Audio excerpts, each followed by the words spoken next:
Hey there, Ryan the Ride Mechanic. Just wanted to give a quick thoughts and update on what's going on with Top Thrills Dragster. This isn't my normal cup of tea, but I thought what we could do is look at it and examine kind of what's there and what's not there and give you the Ryan the Ride Mechanic point of view about it. Now get ready. Here we go. So this is kind of a change of a pace for me. I don't normally do this. One of the things I said I wasn't going to do, and I still am not going to do it, is get into the predictive side of what's happening in the amusement industry. But I did see a lot of stuff going around circulating about the Top Thrills Dragster, and I did want to kind of add my 2 cents into there. I don't want to put predictions in, but I do kind of want to say, hey, this is what I think might be happening. So if we get into that and kind of look at it, I have, like a lot of people, been searching around on the internet, seeing what videos are uploaded to YouTube, what people are saying. People that go to the park every weekend, I'm nowhere near this park, but pictures of what's happening. And when you start looking at the pictures coming in, they start painting a picture. So what do we know by a lot of these pictures that have come in so far? We know that they've dismantled pretty much the entire launch section and the track section, brake run section, I'm sorry, and they've left the spike alone. So my first thought is that the spike is not safe. This just means that they haven't erected a tower crane yet to do anything with it. Now, more than likely, from what I've seen, is that tower section, that spike going to go away? The top hat going to go away? No, I don't think that's going to go away at all. I think that's going to stay right there. It's safe. One of the things that has been speculated is a vertical launch system. The track itself has not been configured for a vertical launch. By that I mean, when you look at Intamin's newest creation for the vertical launch, the track would all have to be in one plane. In this case, Top Thrills, halfway up, the track twists 90 degrees to the side. Stators can't twist. They can't do that. So I don't think it's going to get a vertical launch system in there at all, just because the track has been modified for it. The other thing that always pops up in there, I see a lot of people hinting at it, is that they're going to go, instead of using a hydraulic system to launch, they're going to go to some sort of linear synchronous system or an electric type launch. I don't think that's going to happen because, at least I don't think I've seen this yet anyway, that if you look down at the hydraulics room that's left down there at the end of the track, we haven't seen any activity. So one of the things we've been watching is people that go down to the laydown yard and look at the tracks and pieces that have been set down there and shipped off to Italy. No one has gotten any pictures of any hydraulic components being removed yet. So one thing you would see in that laydown lot for sure was you'd see the big winch drum that spools up the cable at the end. So we haven't seen that. So I don't think the hydraulic launch is going to go away at all, just because they haven't really removed that infrastructure yet for that. Not to say it's safe, they just haven't done it yet. So, but I think you would keep that around. I did a quick size comparison between Red Force and Top Thrills, and Top Thrills has a larger launch section than the Red Force, but only by, I think, about 50 feet. Wasn't much. But I don't think the stators could really accelerate that size of a train up and over. So I just don't feel like that's going to happen. So we haven't seen the hydraulic system go anywhere yet. That's a big key factor. The launch section has been removed and it's being shipped to Italy. Now, when we purchased a new train for our impulse coaster that I used to run, that came from Italy. In fact, there was a problem with one coach. We had to send it back to Italy to get the problem fixed. So I know Intamin contracts or does work through Italy, a place out in Italy. So that's not unheard of. One of the things a lot of people are asking about or talking about is that, oh, do you think the park is told Intamin to take a hike, or you think they're still working with them? When it comes to ride manufacturers, they don't really get in and stand full force behind their products once they're released. So I've seen this comment out there that they might be adjusting things to make it work better so Intamin can sleep better at night.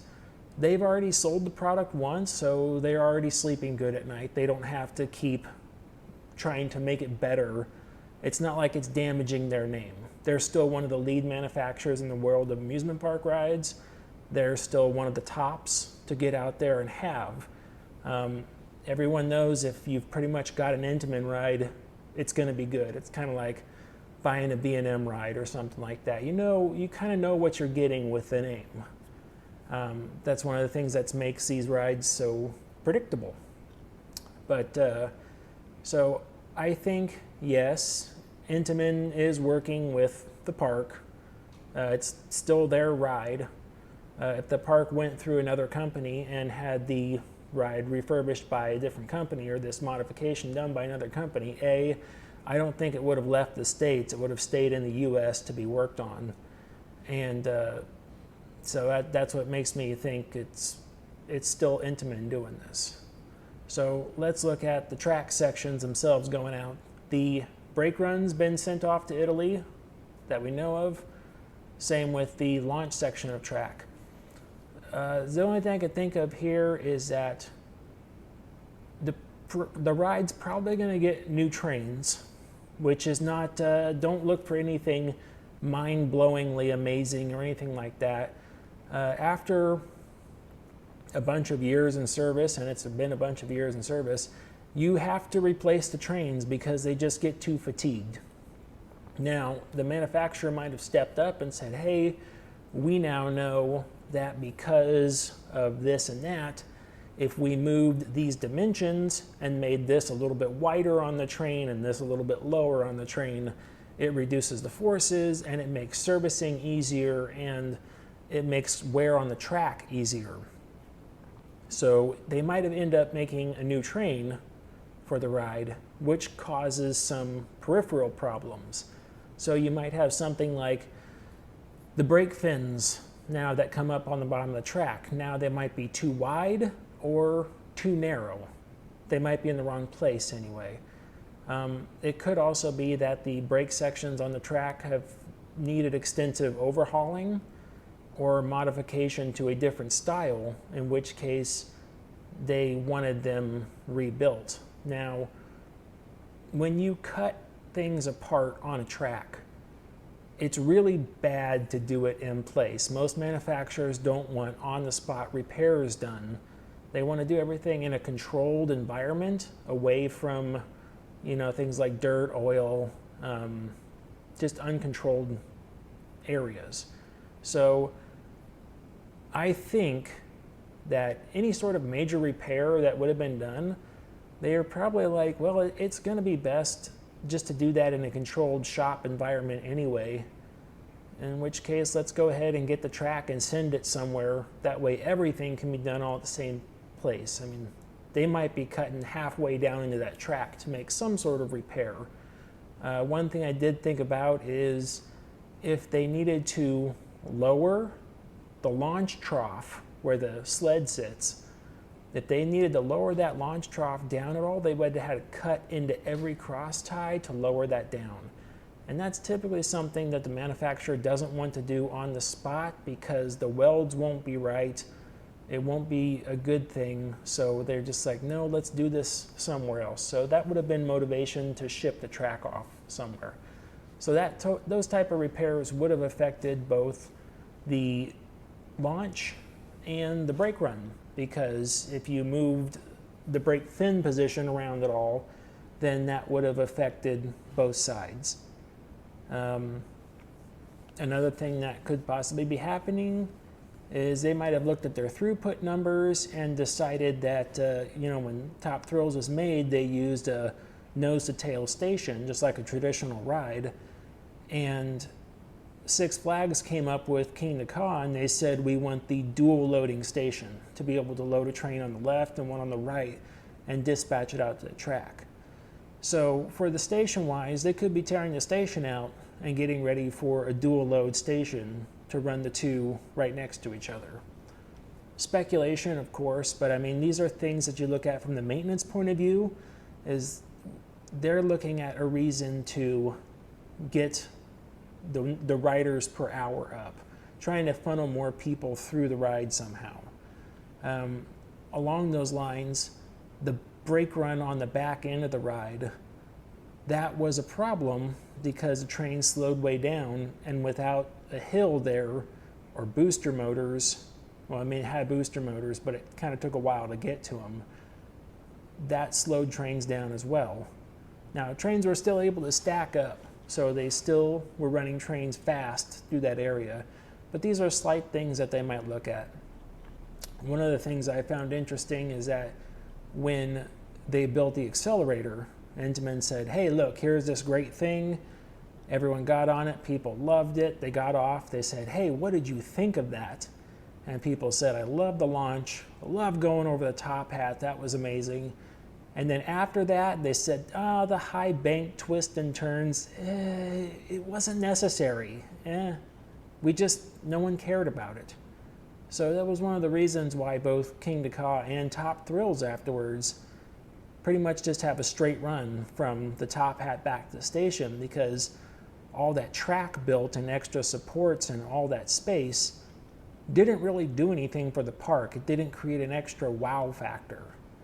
So most parks didn't decide to duplicate that afterwards. They left that one alone. So if you look at getting back into the world record book, you could easily do something with this ride that wouldn't take much effort. You could just pick a number and go for it. And you could breathe some new life into the ride. So after the top hat, when it comes back down, you could do pretty much anything you want to after that, because you've already made 400 foot of head speed over the top. So the train's got enough energy to do anything you want to after that. So I mean, if you really wanted to, it's like you could make a 350 foot tall loop. You could do it. The train will go through it just fine. And you could now say, you could reopen the ride and say, check it out, the world's tallest loop, 350 feet high, and you get to go through it. You could turn the thing on its side after that and just make it an incredible G-force machine out there and just pull some super massive G's coming around there before it heads back into the brake run. You can do a couple bunny hills followed by a mid-brake, and now you've introduced the block brake into the ride, which also ups your capacity, because now you can launch trains quicker off the other side by twisting the track around and putting a mid-brake run in there. So that would also be something you could do, mid-brake run. So many things you could do. Don't really want to speculate on that stuff because not necessary.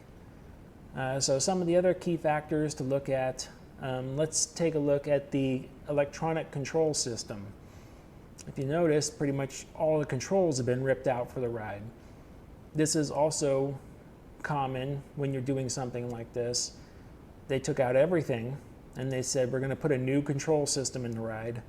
Controls are a very big deal. They're very safety orientated, so the manufacturer always wants to make sure it's the newest and best thing being put in that ride. I know Intamin goes way overboard with their electronic safety systems. Kind of to the point where it starts to hinder the ride's performance, my opinion, of course. But a lot of people would argue, well, in the name of safety, it's perfectly fine. But yeah, so the new control system for the ride could also help do some of those things. It could help do better predictive reactions for your hydraulic system, and get each train over that top hat every time, minimize your rollbacks, minimize rollback recovery time, up your throughput, and then kind of make the ride more reliable at that point as well. So if we did a quick look back on it, it basically just boils down to, we know that they need to modify the launch track for some reason and the brake track. So if you wanted to reuse the brake runs and stick it off to a different side, the track wouldn't go anywhere. But the track is moved. It's being sent out to a place to be worked on. So we can say that there's something that's happening with the brakes that needs to be professionally worked on, probably by the manufacturer that does that sort of stuff, to ensure that it's correct. So if something's happening with the brakes, that means the brake run affected. That means the launch section of track is affected as well. Propulsion-wise, I'm relatively sure it's probably just going to open right back up with the same hydraulic launch system that it had before. And I think it's going to get a controls upgrade, which is going to improve the overall reliability of the ride. Some people also, last question might be, well, what about this and that accident they had? How are those two related? Coincidence and timing, I don't think they're related at all. Not at all. I think it was just a coincidence in timing. That accident they had was just a mechanical issue, not like a design issue or anything else. I think, just me thinking 100%, I think the park put an over-designed flag plate on the train, which I know parks do that sort of stuff, to try to get the reliability up, and it broke. It came off. That was the park's problem, not the ride manufacturer's problem. This repair, this overhaul that's going on right now, was more than likely in the books for a couple of years already. And they said, hey, as soon as we shut down, probably in the year 2022, as soon as we go into off-season 2022, we're going to take everything out. We're going to do all this. Dragster is not going to open up in 2023. Because of the accident and already having to take the ride down to do a full investigation, somebody probably started crunching the numbers. The manufacturer was probably approached and said, hey, can we move up this time scale at all? And it was probably, yes, we can move it up. So I'm guessing that this repair, this overhaul, this retrofit, whatever you want to call it, was scheduled for the past couple years, and now it's being executed probably about a year quicker than what they were expecting. So now we're doing it kind of knee-jerk reaction. But it is getting done nonetheless, so that's a good thing. I, like most of you, can't wait to see what they do with the ride. It'll be interesting.